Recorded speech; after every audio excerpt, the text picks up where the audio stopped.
Salut groupe!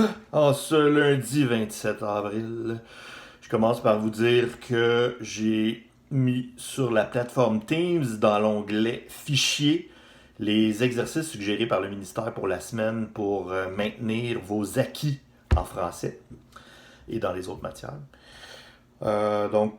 OK. Allons-y pour le mot du jour. Le mot du jour, c'est le mot stoïcisme. Stoïcisme. Qu'est-ce que stoïcisme?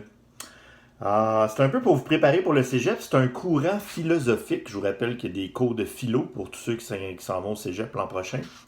Donc, il y a un courant philosophique qui s'appelle le stoïcisme. Qu'est-ce que c'est en gros? Ça parle de sagesse intérieure qui permet de mieux vivre des situations difficiles.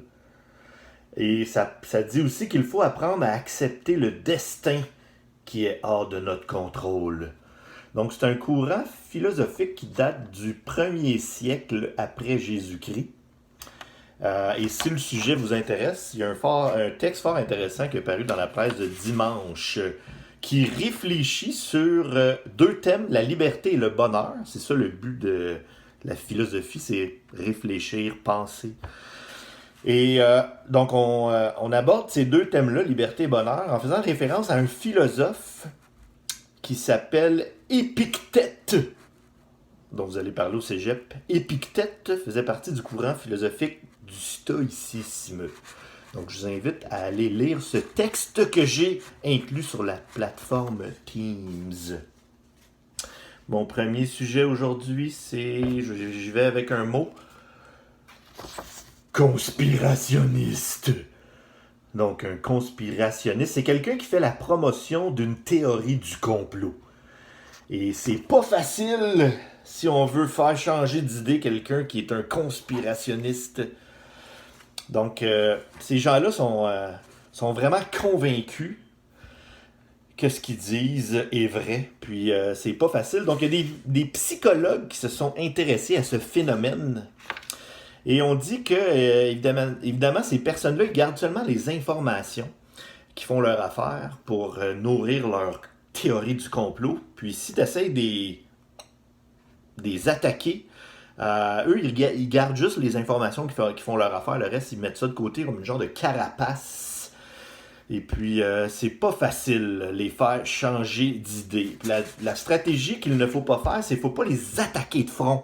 Donc, si on les attaque pour essayer de leur dire que ça n'a pas d'allure ce qu'ils disent, ben ça a souvent l'effet inverse parce qu'ils pensent que vous-même, vous faites partie du complot. Donc, la meilleure stratégie, selon les psychologues, c'est d'utiliser ce qu'on a vu d'ailleurs en argumentation cette année, ce qu'on appelle la concession. Donc, c'est une stratégie argumentative qui s'appelle la concession. Donc, qu'est-ce que c'est en réalité? C'est d'essayer de trouver dans leur théorie les éléments qui sont vrais. Il y a toujours des éléments qui sont vrais. Eux, ils mettent plein d'affaires ensemble et ils créent une histoire qui n'a pas d'allure dans le fond, là, mais ça part d'idées quand même qui sont vraies. Donc, ce qu'on fait, c'est qu'on leur concède. On dit oui, telle chose, c'est vrai, c'est vrai, c'est vrai, mais il faut essayer de leur démontrer que dans l'ensemble, ça ne tient pas la route. Il faut essayer d'identifier les incohérences, les doutes. Il faut que la personne elle commence à douter par elle-même que ce qu'elle pense n'a pas d'allure et elle va se remettre elle-même en question. Donc, il faut faire ça subtilement. Donc, utilisez la concession si vous faites face à des conspirationnistes. Meilleure stratégie. C'était mon premier sujet. Deuxième sujet, allons-y avec un mot que vous connaissez, métaphore. On a vu la métaphore cette année, vous l'avez revu. Figure de style dans laquelle on fait une comparaison pour mieux comprendre une situation. Donc, il y a deux belles figures de style qui circulent actuellement pour qu'on comprenne mieux la situation dans laquelle on vit présentement. D'abord, on dit que on est en train de construire l'avion pendant qu'on vole. C'est pas très rassurant, là. Donc, en parlant du gouvernement dans ses prises de décision par rapport à des confinements, par rapport à toutes sortes de choses. Donc, on dit que on construit l'avion pendant qu'on vole. Donc, ça veut dire qu'on manque beaucoup d'informations, on n'est pas trop sûr où on s'en va, on n'a pas trop de plans, mais on fait du mieux qu'on peut. Une autre métaphore que j'ai lu, d'ailleurs, dans un texte de Boukhar Diouf.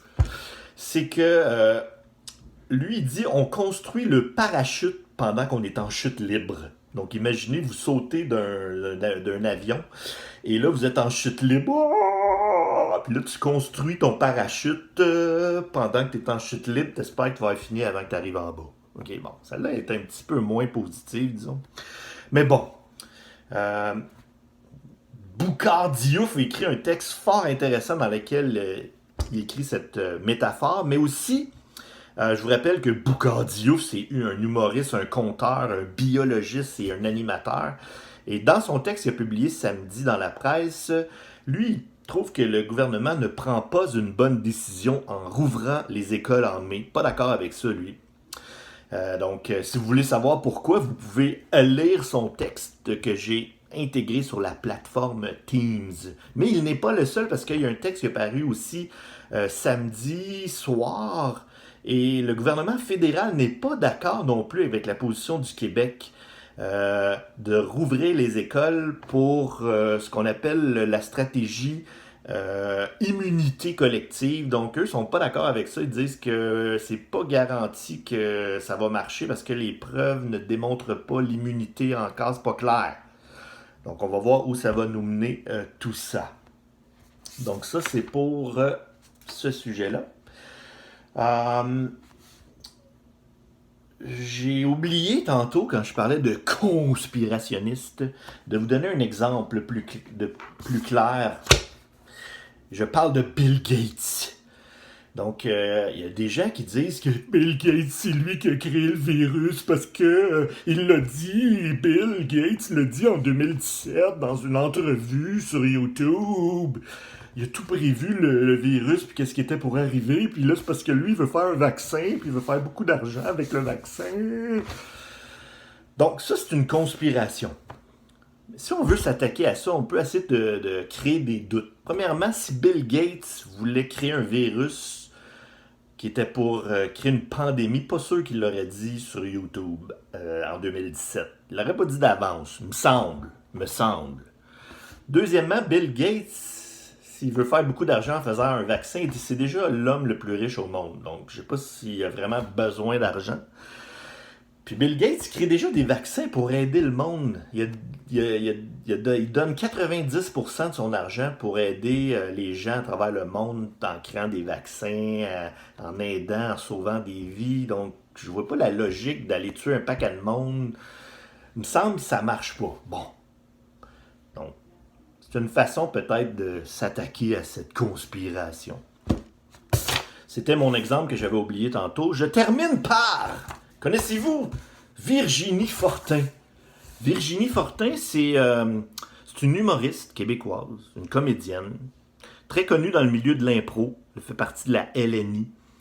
Elle était en tournée présentement pour son premier spectacle solo, mais il s'est interrompu à cause de la pandémie. Vous pouvez voir Virginie Fortin à Télé-Québec dans l'émission Les Suppléants. Donc, dans le but de vous aider à maintenir vos acquis. Donc, Virginie Fortin se transforme en prof pour vous parler des anglicismes, les différents types d'anglicismes. Il y a une petite capsule, je l'ai mis sur Teams, c'est vraiment bien fait. Puis ce qui est intéressant, c'est qu'elle, Virginie, est allée à l'école anglaise. Donc elle se promène beaucoup entre le français et l'anglais, connaît bien les anglicismes et elle vous présente cela. Donc allez voir sur Teams ma capsule. Merci beaucoup d'être là, c'est tout pour aujourd'hui. On se voit demain. Bye bye!